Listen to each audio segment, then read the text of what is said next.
जो भी सारे बच्चे टीचिंग एप्टीट्यूड का तैयार कर रहे हैं, वो एनसीटी का हो या फिर आरआई का हो या फिर कोई भी एग्जाम का हो, हम प्रीवियस ईयर क्वेश्चन लेकर आए हैं। ज़्यादातर इनका क्वेश्चन सेम रहता है, वो इंपॉर्टेंट क्वेश्चन है, हम डिस्कस करेंगे। आज का क्लास बहुत इंटरेस्टिंग होगा। और बच्चे, मैं ये बोल रहा हूँ कि क्लास स्टार्ट होने से पहले आप लोग एक कॉपी और पेन पकड़ के बैठो और अपना एक आंसर बनाओ और खुद देखो हम आंसर बताने से पहले आपका कितना मार्क्स आ रहा है। ठीक है, आप पहले वो काम करो और फिर एक एक क्वेश्चन का आप पॉज करो, एक वीडियो को, आंसर बताओ और कितना रिजल्ट आपका आ रहा है वो रिजल्ट आप कमेंट बॉक्स में लिखो। ठीक है, हम देखते हैं आपका कितना ठीक होता है टीचिंग एप्टीट्यूड में। तो पहला क्वेश्चन ये है, in the class student should be stop to ask question, पहला, और be discourage to ask question, और be motivate to ask question, और not to be allow ask question.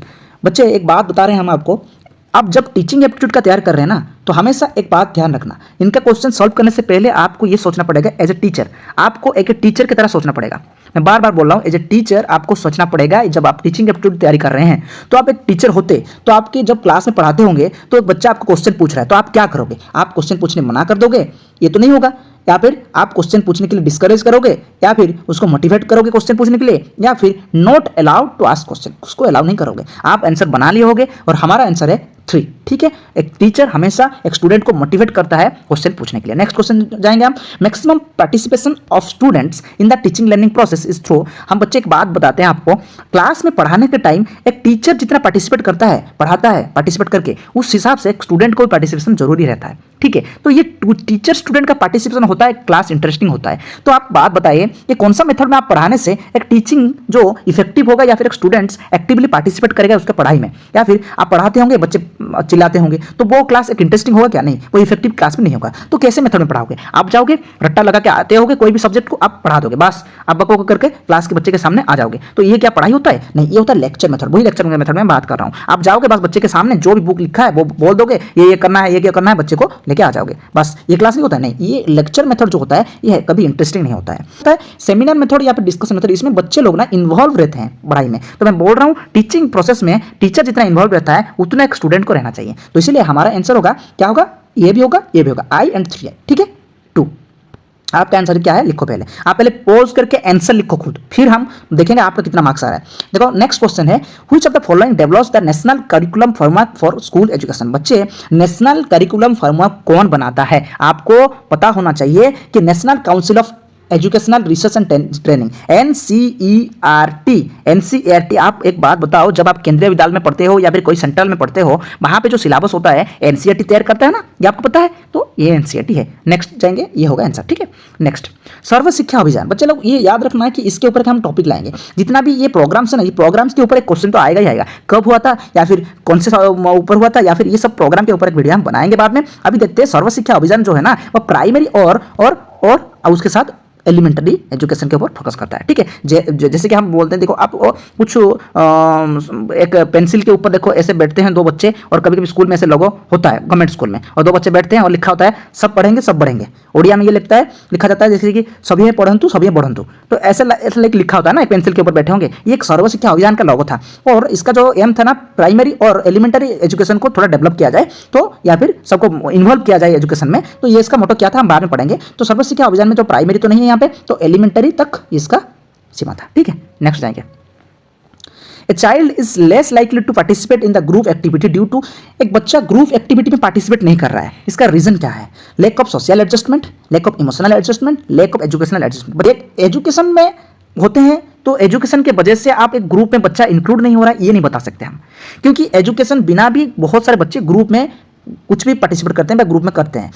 वो बच्चे नहीं करते हैं जिनका सोशल एडजस्टमेंट नहीं है, या फिर इमोशनली बोलो किसी के साथ एंगेज नहीं हो पाते हैं। तो social adjustment and emotional adjustment इसका आंसर है, जिसके वजह से बच्चे ग्रुप एक्टिविटीज में पार्टिसिपेट करना उनके लिए मुश्किल हो जाता है। तो आंसर देखा जाए तो I and 2I, that is 2। ठीक है, नेक्स्ट क्वेश्चन जाएंगे। ICT स्टैंड्स फॉर, आपको पता है ICT का मतलब था इंफॉर्मेशन एंड कम्युनिकेशन टेक्नोलॉजी। आपको पता होगा शायद, इंफॉर्मेशन एंड कम्युनिकेशन टेक्नोलॉजी। आपका आंसर क्या लिखे हैं? आप पॉज करके लिखे होंगे शायद। हम देखते हैं आपका कितना मार्क्स आ रहा है, हम वहां पे बताएंगे आप। Meaningful learning process doesn't include, बच्चे लोग मीनिंगफुल लर्निंग प्रोसेस, लर्निंग में मीनिंगफुल होना चाहिए। देखो आपका टीचिंग लर्निंग मेथड लर्निंग होगा जब आप पार्टिसिपेट करेंगे, उसके साथ साथ इंटरेक्शन करेंगे बच्चे लोग और टीचर लोग को सपोर्ट करेंगे, ये एक हो सकता है। रिकल में जो होता है ना, ये टीचिंग प्रोसेस में एक मेथड होता है जो मेमोराइजेशन एंड लर्निंग, इसके ऊपर हम जब थियोरी पढ़ेंगे तब पता चलेगा। मेमोराइजेशन एंड रिकल इसके ऊपर नहीं आता है। तो लर्निंग प्रोसेस में ज़्यादातर रिपीटेशन एंड पार्टिसिपेट एंड इसके साथ साथ हम interaction and instruction and teacher support ये रहता है। तो ये नहीं रहता है तो मेमोराइजेशन एंड रिकल, ठीक है, इसको हम बात करेंगे। तो इसका आंसर ए होगा, 2 होगा। नेक्स्ट आएंगे, student proposing multiple solution of a problem. एक बच्चा जो है ना, आप जो क्वेश्चन कर रहे हैं उसका मल्टीपल आंसर दे रहा है, मतलब आंसर तो सही है, अच्छा आंसर दे रहा है, मगर मल्टीपल टाइप्स में दे रहा है। एक क्वेश्चन का बहुत तरह का आंसर हो सकता है। जब बच्चा बहुत तरह का आंसर दे पा रहा है मतलब उसके पास क्रिएटिव थिंकर है, क्रिएटिव थिंकिंग है, ये क्रिएटिवली थिंक कर पा रहा है कोई चीज़ को। और हम ये भी बता सकते हैं ब्रेनस्टॉर्मिंग, उसके पास जो कैपेसिटी है सोचने का वो अच्छा है। तो ये होगा इसका आंसर, क्रिएटिव थिंकर, ठीक है। नेक्स्ट,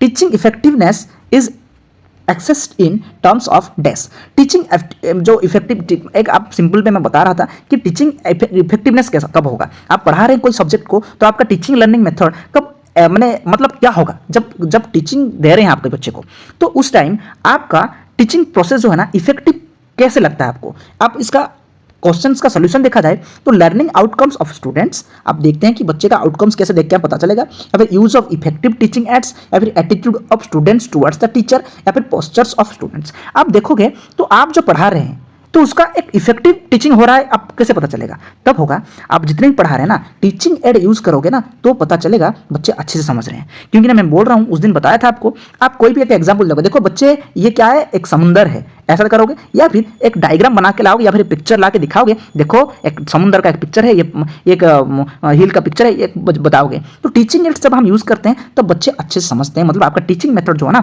वो इफेक्टिव होता है। तो use of effective teaching ads, ठीक है। आई होप कि आप समझ में आ रहा है। नेक्स्ट क्वेश्चन जाएंगे, the chairperson of national education policy. बच्चे लोग नेशनल एजुकेशन पॉलिसी का चेयरमैन कौन है, सिंपल है, कस्तूरी रंगन जो है कृष्ण स्वामी कस्तूरी रंगन। नेक्स्ट हम देखेंगे question, the present chairman of UGC. बच्चे लोग प्रेजेंट चेयरमैन है जगदीश कुमार, जो पहले थे डीपी सिंह जो थे अभी हुए उनका जगदीश कुमार, ठीक है। ये देखेंगे हम यूजीसी का चेयरमैन, ये ज़्यादातर आ जाता है डायरेक्ट क्वेश्चन, इसको देखेंगे हम बाद में। नेक्स्ट क्वेश्चन है the primary characteristic of children. Dyslexia का बच्चा है, डिसलेक्सिया का हम बार बार बता रहे हैं आपको, डिसलेक्सिया में आपको एक ऑलरेडी वीडियो बना चुके हैं। डिसलेक्सिया का जो पहला प्रॉब्लम है रीडिंग, ठीक है, ये होगा answer. Next, Which of the following is not effective method of teaching? कौन सा मेथड है जो टीचिंग को इफेक्टिव नहीं करता है। मैं कुछ देर पहले बता दिया कि आप जाके बच्चे के सामने रट्टा लगा के आए होगे और फटाफट गाना जैसे गाते हैं उसी हिसाब से गा लोगे, फिर आ जाओगे, तो वो पढ़ाई एकदम इफेक्टिव नहीं होता है, वो होता है लेक्चर मेथड, ठीक है। Next, the best way of introduce new topic by the teacher. पहले वाला जो वीडियो हम बनाए थे ना उसी में से हम बताए थे कि आपके पास एक बेस्ट मेथड कौन सा होता है बच्चे को पढ़ाने के लिए। आप एक नया टॉपिक इंट्रोड्यूस करेंगे बच्चे के सामने, तो आप कैसे पढ़ाओगे मुझे बताओ।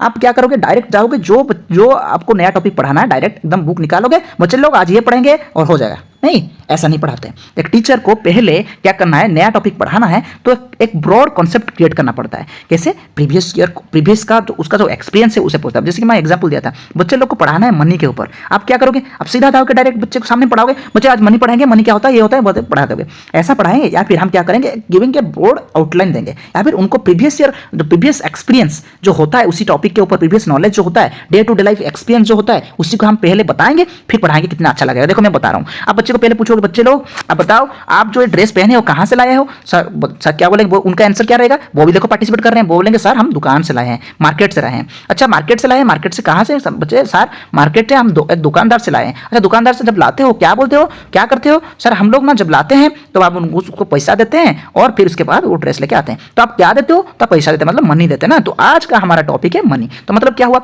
एक देखो इंटरेक्शन क्लास हुआ ना, एक इंटरेक्शन, पहले आपके आउटलाइन क्रिएट किए और day to day life experience के बारे में भी पूछे और उसके साथ प्रीवियस नॉलेज जो है ना मनी के ऊपर, फिर हम इसको पढ़ाएंगे। तो ये तीनों होगा answer, I, 2I and 3I। Next जाएंगे, एक टीचर की तरह हमेशा सोचेंगे हम। नेक्स्ट क्वेश्चन है, the aim of National Council for Teacher Education, NCTE. NCTE का एम क्या है, एनसीटीई का एम ये है to maintain the standard in college of education, ये है to maintain standards in college of education, ये होगा उसका।